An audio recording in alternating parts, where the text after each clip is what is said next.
अस्सलाम वालेकुम नाजरीन, मैं doctor Mohammad Usman homeo clinic online के चैनल से आपसे मुखातिब हूँ।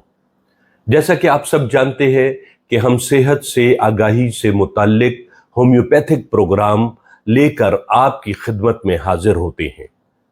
आज हम बात करेंगे, और ये बात हम इसलिए करेंगे कि हमें कमेंट्स में बहुत ज़्यादा रिक्वेस्ट्स मौसूल होती हैं कि इस मर्ज़ का इलाज बता दीजिए। तो आज हम बात करेंगे मर्दों में मनी में स्पर्म्स की कमी यानी ओलिगोस्पर्मिया से मुताल्लिक। आमतौर पर याद रखें कि बेऔलादी के केसेस में, जिसको इनफर्टिलिटी कहा जाता है, जब एक जोड़ा शादी के बाद कम से कम 2 साल तक इकट्ठा रहता है और उसके यहाँ औलाद पैदा ना हो, तो इस कंडीशन को बेऔलादी या इनफर्टिलिटी कहा जाता है।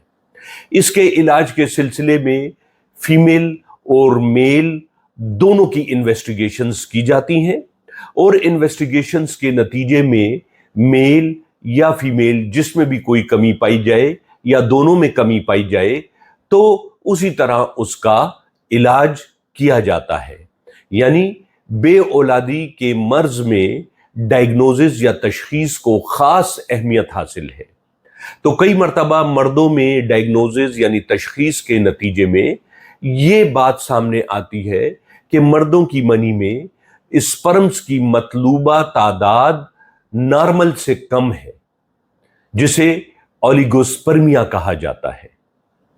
ओलिगोस्पर्मिया के लिए सबसे पहले याद रखें कि एक सेहतमंद मर्द में, बालिग मर्द में, उसकी मनी में 1 ml में कम से कम 1,15,000 जो है वो स्पर्म्स होने चाहिए। इसको हम 15,000 पर ml स्पर्म्स कहते हैं। यानी मनी के 1 मिलीलीटर में कम से कम 15,000 जो है, ये कम से कम तादाद आपको बताई जा रही है। इससे ज्यादा हो तो मरीज तो शख्स, कोई भी शख्स या मर्द मजीद सेहतमंद होता है। तो कम से कम 15,000 पर ml स्पर्म्स होने चाहिए। अब अगर किसी शख्स में 1 ml में 15,000 से अब यही मिकदार स्पर्म्स की कम हो, मसलन 10,000 हो, 8,000 हो, 6,000 हो, तो उसे उसी की मुनासबत से ओलिगोस्पर्मिया कहा जाता है और उसी की मुनासबत से उसका अदवियात से इलाज किया जाता है। अब अगर किसी शख्स में ओलिगोस्पर्मिया है तो इसकी मुख्तलिफ वजूहात हो सकती हैं, जिनमें से चंद खास और बड़ी वजूहात मैं आपके सामने बयान कर देता हूं। मिसाल के तौर पर यूरिनरी ट्रैक्ट का इन्फेक्शन होना, इसकी वजह से ओलिगोस्पर्मिया हो सकता है। स्पर्म जो है वो डेड हो सकते हैं, मर सकते हैं, कम हो सकते हैं। इसके अलावा टेस्टोस्टेरोन हार्मोन जो कि मर्दों की टेस्टिस से पैदा होता है, उसकी कमी हो, या follicle stimulating hormone, luteinizing hormone जो कि एंटीरियर पिट्यूटरी से, दिमाग के नीचे पिट्यूटरी ग्लैंड से पैदा होते हैं, वो कम हो, या मर्दों में sexually transmitted diseases like gonorrhoea या सोजाक या सिफिलिस, जिसको आतशक कहा जाता है, या एड्स की बीमारी, ऐसी चीजें पाई जाती हो कोई, तो इसमें भी ओलिगोस्पर्मिया हो सकता है।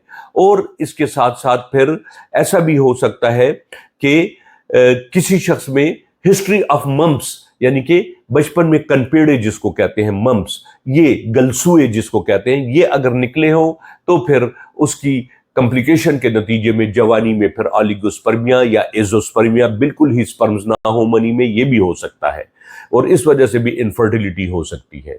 इसी तरीके से फिर एक और चीज जो है वो पैदाइशी तौर पर हाइपोगोनेडिज्म, यानी कि बच्चा जब लड़का पैदा होता है तो उसके टेस्टिस छोटे रह जाए और वो खुद बढ़ता चला जाए, तो वो छोटे टेस्टिस फिर इतने स्पर्म्स नहीं बना सकते जितने की जरूरत हो। लिहाजा वजह कुछ भी हो, अगर ओलिगोस्पर्मिया है और ऐसे लोगों को बेऔलादी के शिकार है, या मर्दाना कमजोरी के शिकार है, या मनी के पतला होने के शिकार है, तो उन्हें चाहिए होम्योपैथिक सिस्टम ऑफ मेडिसिन की एक बेहतरीन दवा सिलीनियम 3x टैबलेट्स जो है वो सुबह दोपहर शाम यूज करें। 2 गोलियां सुबह, 2 दोपहर, 2 शाम इस्तेमाल करने से इंशाल्लाह चंद ही हफ्तों में ओलिगोस्पर्मिया की कैफियत दूर होकर मरीज को सेहतमंदी हासिल हो जाती है।